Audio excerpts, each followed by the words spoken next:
Hello everyone, I am Deepak Kajekar, your chemistry lecturer for the next 2 academic years of your first and second year PUC.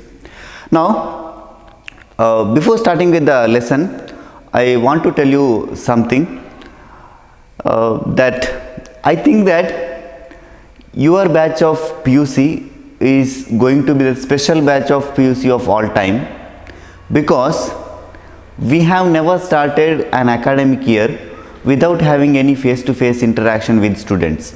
But this year we have started it and we have no other options.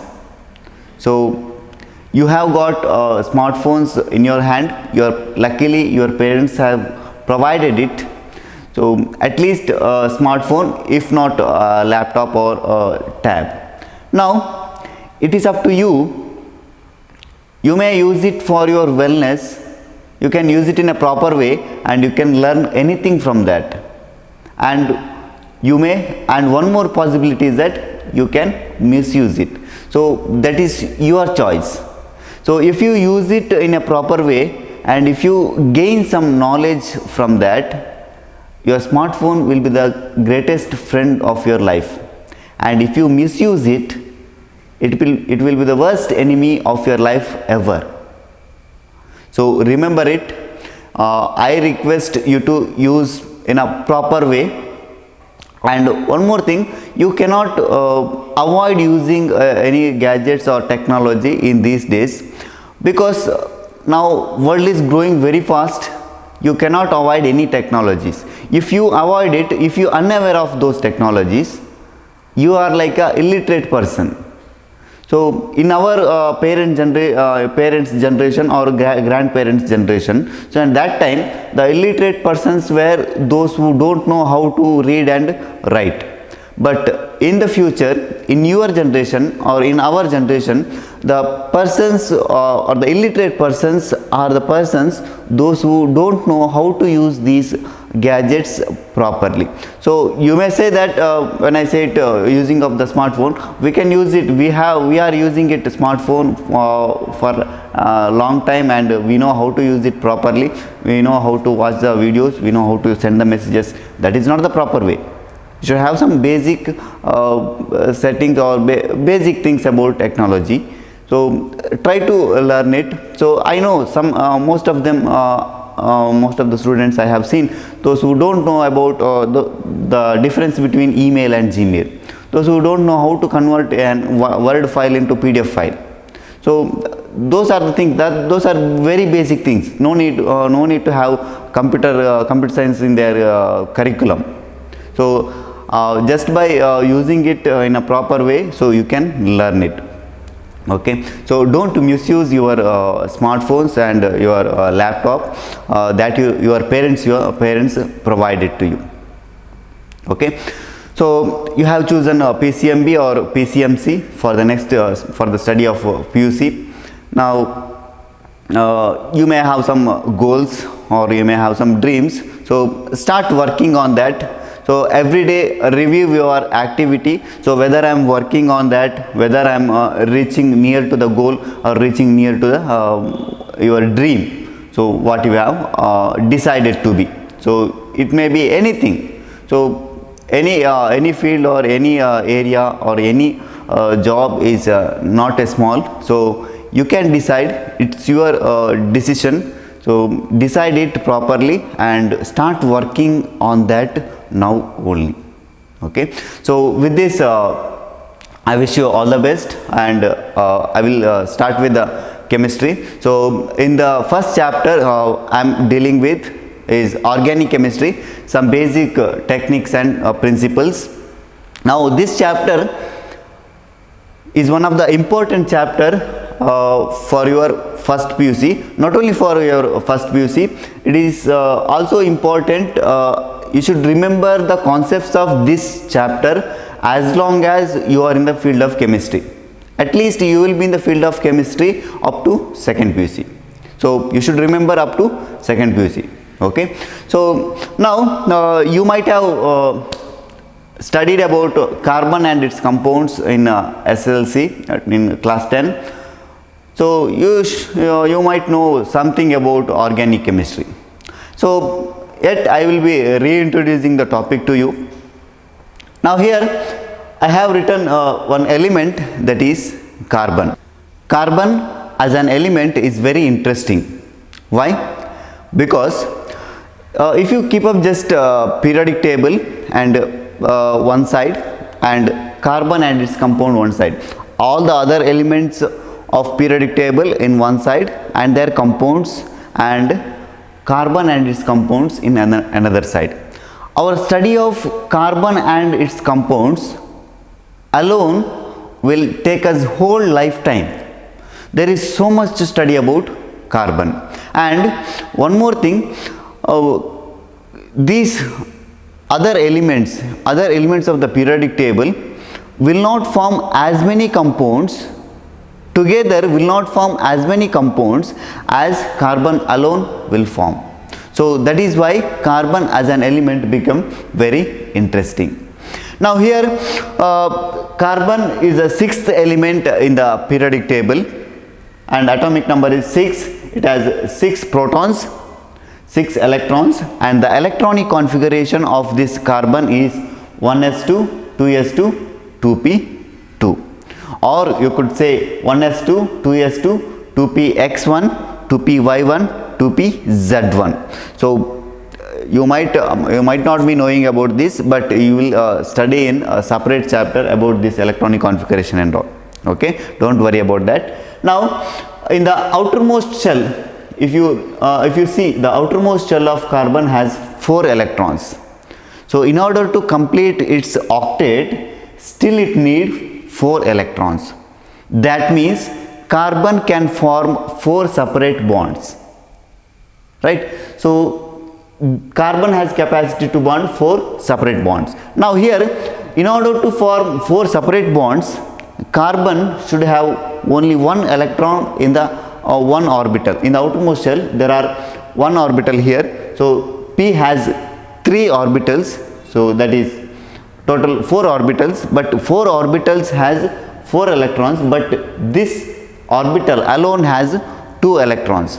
Now here 1 electron jumps from there 2s orbital to 2p orbital, so it becomes 2s1, 2px1, 2py1 and 2pz1.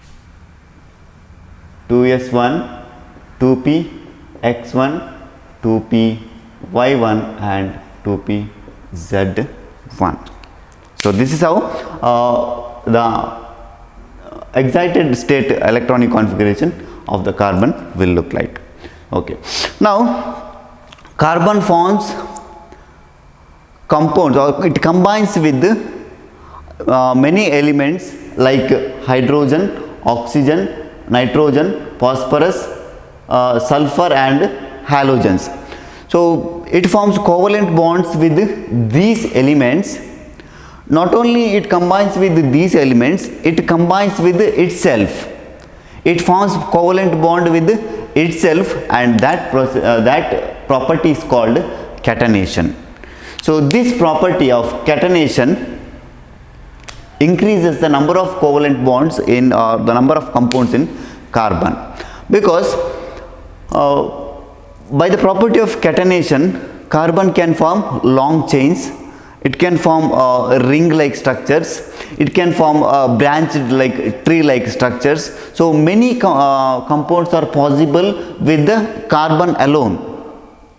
Okay, so that's why carbon forms many compounds, and that became very interesting one.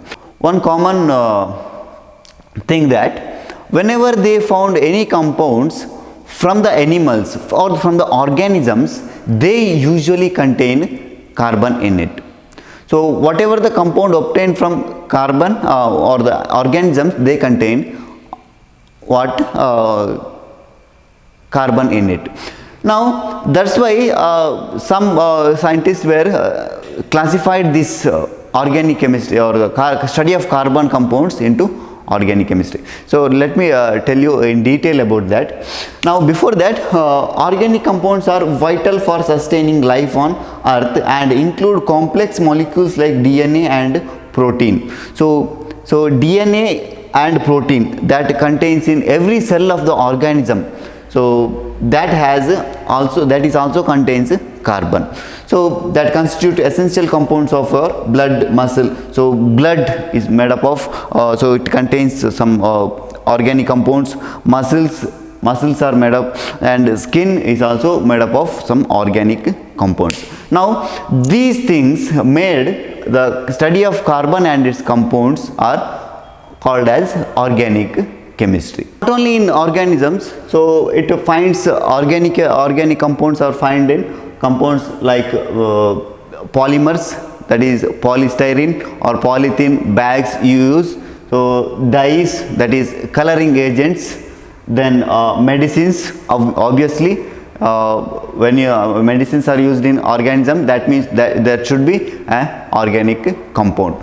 Now when the science of this chemistry was studied earlier in the 200 years ago, so we are talking things about 200 years back. So now at 200 years back, organic chemistry, study of organic chemistry were started. Now at that time, whenever the scientists were found some compounds from the organisms, they usually contain carbon in it. Now that's why the name as associated with the study of carbon compound is associated with organic chemistry. Now here a scientist called Berzelius, a Swedish chemist, proposed that a vital force was responsible for the formation of organic compounds. So if a organic compound exists, if organic compound is with us, that means there should be a vital force, there should be a vitality or living thing should be there, or it may lived in the some time. So that is responsible for the formation of organic compound. Without life, without any living thing, without organisms, the organic compounds are not possible. You cannot get organic compounds. So that was the theory of Berzelius, and he called as vital force theory. It was called as vital force theory. He told that only organisms or the living things can give us organic compounds. Okay, but then he very soon he proved to be wrong by F. Waller. In 1828, he synthesized an organic compound, urea, from an inorganic source. So here inorganic source, this is ammonium cyanate. So this is ammonium cyanate, it is a organic inorganic compound, but he synthesized urea, which is an organic compound, from this inorganic source. So that means this theory is failed. So after the synthesis of this compound urea, this theory of vital force has to be dismantled. It did not mean anything anymore. Okay. Now after the synthesis of urea, many other scientists were also enthusiastic about disproving on vital force theory. So they also started synthesizing an organic compound from the inorganic source. So in 1845, Kolbe synthesized acetic acid. So he synthesized an organic compound, it is also from inorganic source. And in 1856, Berthoud synthesized methane. So it is also an organic compound, and he synthesized it from inorganic source. So after the synthesis of acetic acid and methane, so the vital force theory completely dismantled or completely disagreed by everyone. And now but still we choose to maintain the name organic chemistry. We choose to maintain the theory of this vital force. Why? Because yes, of course, no doubt you can prepare an organic compound from inorganic source as well, but still most of the organic compounds were from organic sources only.